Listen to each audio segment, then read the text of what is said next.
من الشيطان الرجيم بسم الله الرحمن الرحيم وإن يريدوا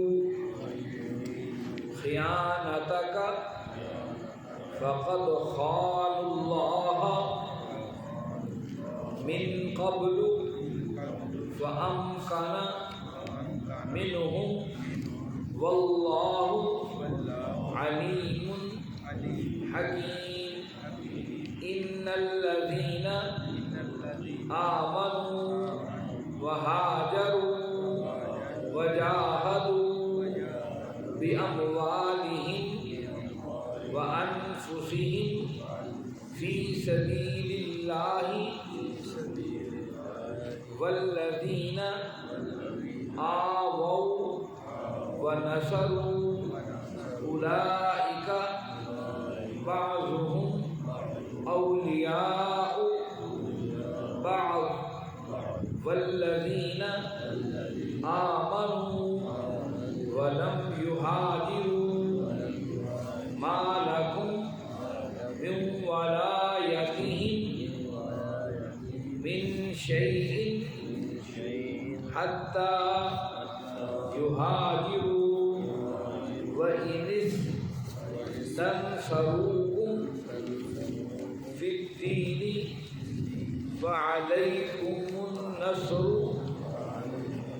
إلا على قوم بينكم وبينهم ميثاق والله بما تعملون بصیر. صدق اللہ. عزیز ساتھیو، تمام حمد و ثنا، تعریف و توصیف اس رحیم و کریم رب کے لیے، اس کا رحم اور کرم ہر سو وسیع. اس کا رحم اور کرم ہی ہے کہ ہم اس کے گھر میں بیٹھے اس کے قرآن کو سیکھنے، اس کی کتاب کو سمجھنے کے لیے اکٹھے ہوئے ہیں.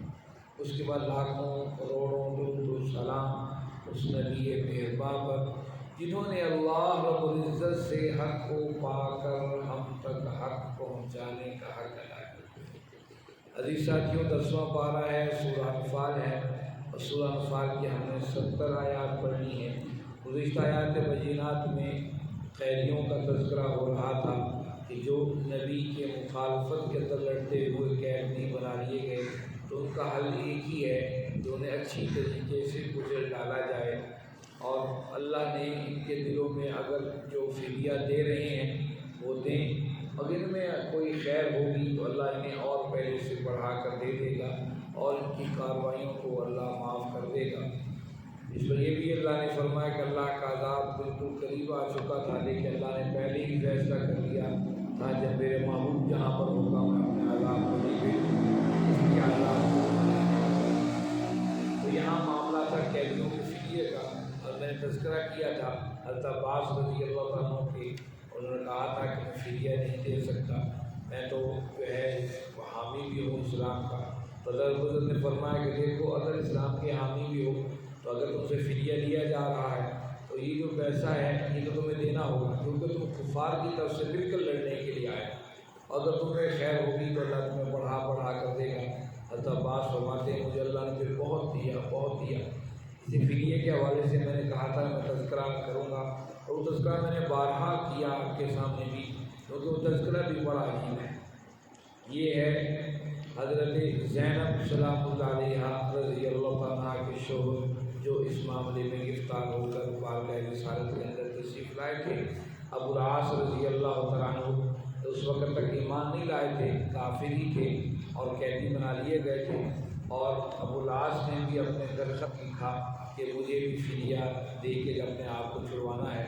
تو پھر زینب رضی اللہ تعالیٰ عنہ جو اللہ کے نبی صلی اللہ علیہ وسلم کی لڑکی دیگر تھیں، انہوں نے وہ حال جو اماں خدیجہ کبریٰ سلام اللہ علیہا رضی اللہ تعالیٰ نے انہیں فدیے کے نکاح کی شادی کے موقع پر گفٹ کیا تھا، انہوں نے وہی فدیے کے طور پر ہار بھیجا. اللہ کے نبی صلی اللہ علیہ وسلم اس حال کو دیکھا، آپ کے آنکھوں میں آنسو آ گئے. صحابہ نے پوچھا لیما تبکی یا رسول اللہ، اے اللہ کے نبی صلی اللہ علیہ وسلم آپ کو کس چیز نے رلا دیا ہے؟ فرمایا یہ حال جو ابو العاص کی رہائی کے لیے آیا ہے فدیے کے طور پر، یہ میری زینب کا ہار ہے، وہ ہار ہے جو خدیجہ الکبریٰ سلام اللہ علیہا رضی اللہ عنہا نے اس وقت دیا تھا جب وہ رخصت کر رہی تھی میری بیٹی زینب کو۔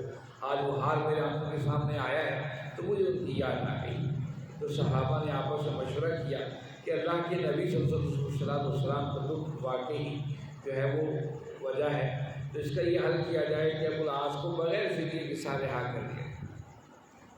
تو اللہ کے نبی صلی اللہ علیہ وسلم سب نے سفارش کی ہے، آپ نے کہا میں تو اس پر راضی نہیں۔ صحابہ نے کہا یا رسول اللہ ہم اس کے بدلے میں ان سے کہتے ہیں کہ بی بی زینب کو سلام اللہ علیہا رضی اللہ عنہا کو جو ہے بھیج دیجیے، یہی فدیہ ہوگا۔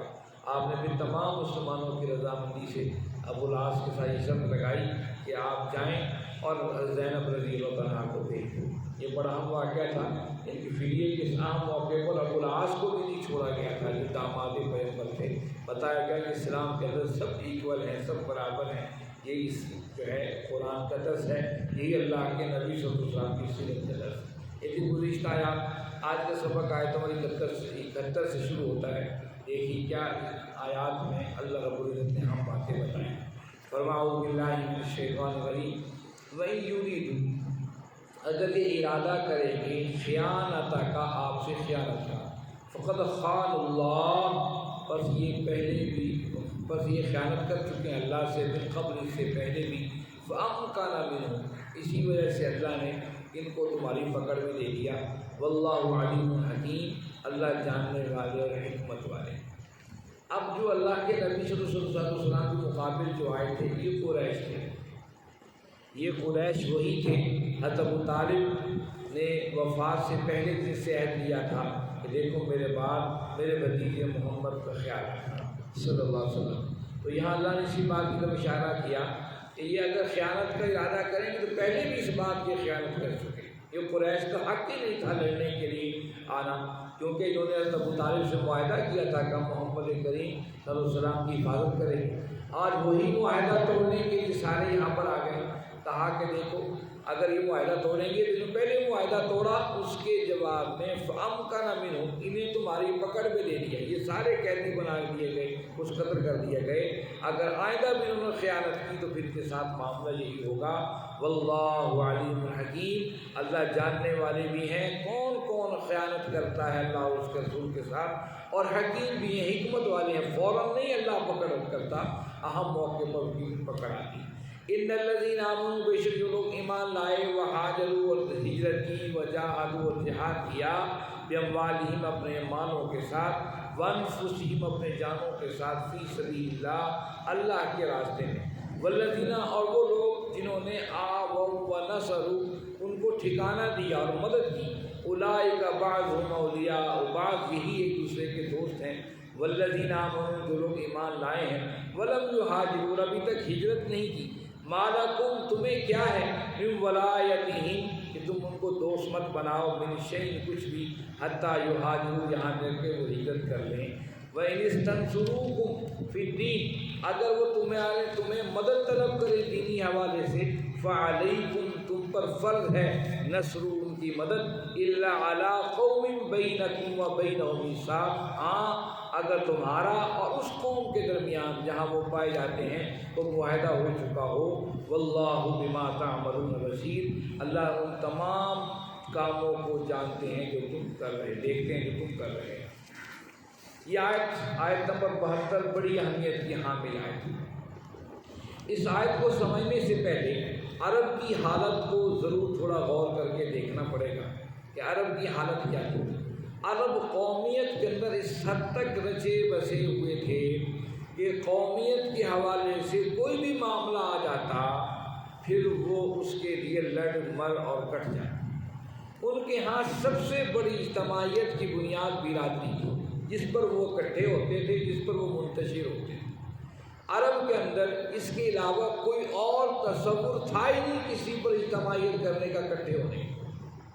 یہ تصور اس وقت عرب کے اندر موجود تھا، اور اس اجتماعیت کا تصور اس حد تک تھا اگر کسی بھی قوم یا برادری کے شخص کے غلام کی حیثیت عرب کے اندر کوئی نہیں تھی، کوئی حیثیت عرب کے اندر نہیں تھی۔ میں نے آپ سے پہلے بھی کسی موقع پر ذکر کیا ہوگا کہ غلام اور عورت یہ دونوں عرب کے معاشروں میں سب سے بیکار چیزیں سمجھی جاتی تھیں، ان کا کوئی مول نہیں تھا، کوئی عزت نہیں تھی۔ لیکن اگر مخالف برادری کا بندہ، مخالف قوم کا بندہ جو دشمن تھا، وہ کسی مخالف دشمن کے غلام کو بھی تھپڑ مار دیتا تھا، اس کو انانیت کا مسئلہ بنا لیا جاتا تھا، انا کا مسئلہ، پھر اس اجتماعیت کو بھڑکایا جاتا تھا اور قوم اور برادریاں بھڑ جایا کرتی تھیں۔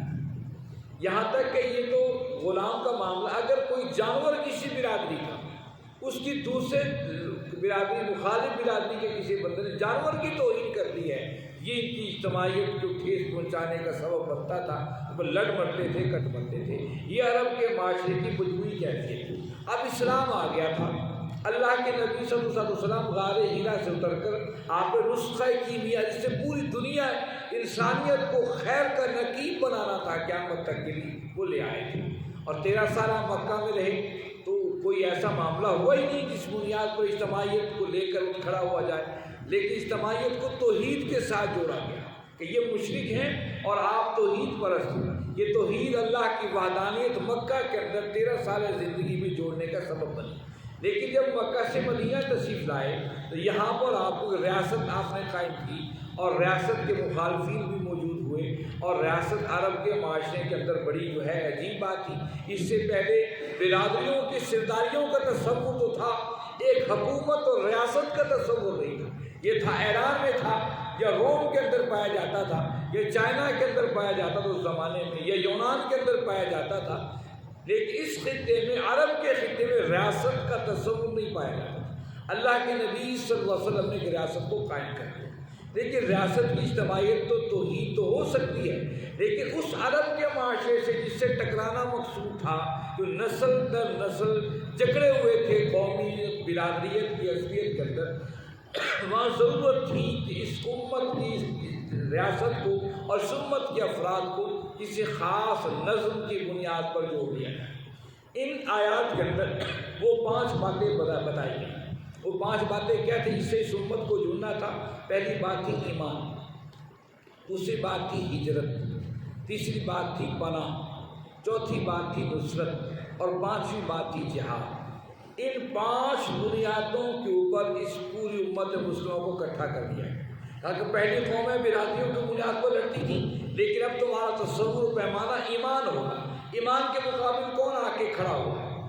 پہلی قومیت کی برادری پر لڑتی تھی، لیکن اب تم اپنے مہاجر بھائیوں اور انصار جن کو تم نے پناہ دی ہے، اس کی بنیاد پر تمہارا جہاد و قتال ہوگا۔ تو ہجرت کر کے آئے ہیں وہی اصل میں تمہارے ساتھ ہیں۔ وہ ان 5 باتوں کے ساتھ اس امت مسلمہ اس بنیادی ریاست کو جوڑ دیا گیا۔ یہ 5 چیزیں ہیں جو تمہاری اجتماعیت کا سبب بنے گی: ایمان، ہجرت، پناہ، مدد اور جہاد۔ ان کی بنیاد پر تمہیں اکٹھے ہونا ہے۔ آئیے دیکھیے اس آیت کے اندر ان 5 بنیادوں کو کیسے بتایا ہے۔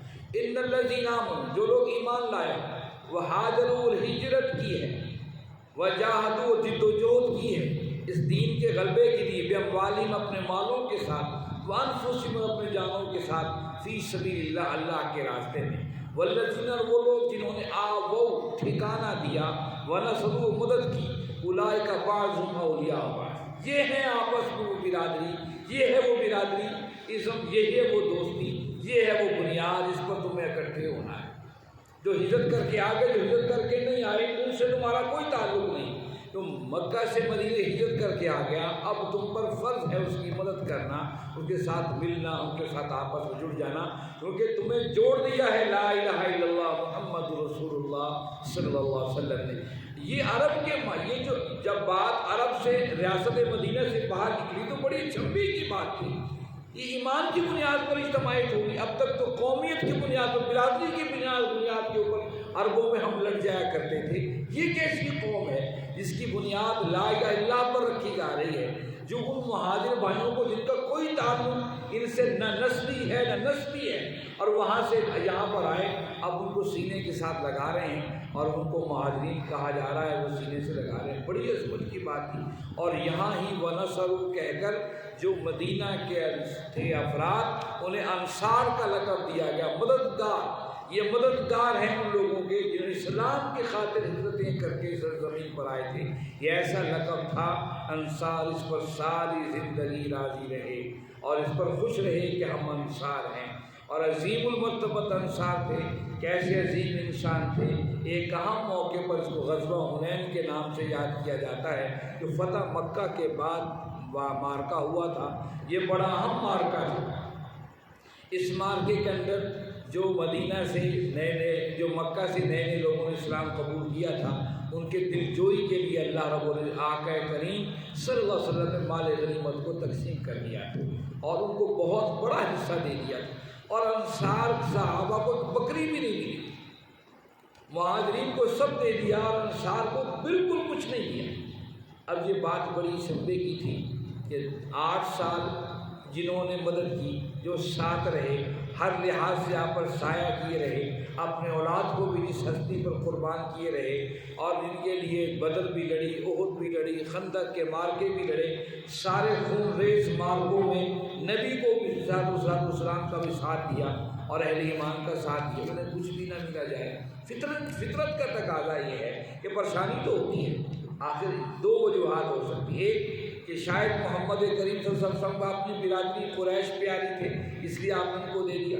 دوسری یہ خوف یہ بھی تھا کہ آپ چونکہ ان کو دے رہے ہیں، ہمیں کچھ نہیں دیا، ہو سکتا ہے اب اللہ کے رسول مدینے میں ٹھکانہ نہیں کریں گے، اب مکہ میں تشریف لے جائیں۔ یہ بڑا اہم پریشان کن مسئلہ تھا، یہاں تک کہ انصار اپنے خیمے میں اکٹھے ہو گئے، اس دکھ درد کا آپس میں اظہار کیا کہ کیا ہو گیا۔ ایک انصاری صحابی بھاگے، غالباً انس رضی اللہ عنہ کے بارے میں آتا ہے، بھاگ کر اللہ کے نبی صلی اللہ علیہ وسلم کو خبر دی، یا رسول اللہ انصار اس طریقے سے پریشان ایک خیمے میں اکٹھے ہیں، اللہ کے نبی صلی اللہ علیہ وسلم کے پاس تشریف لائے۔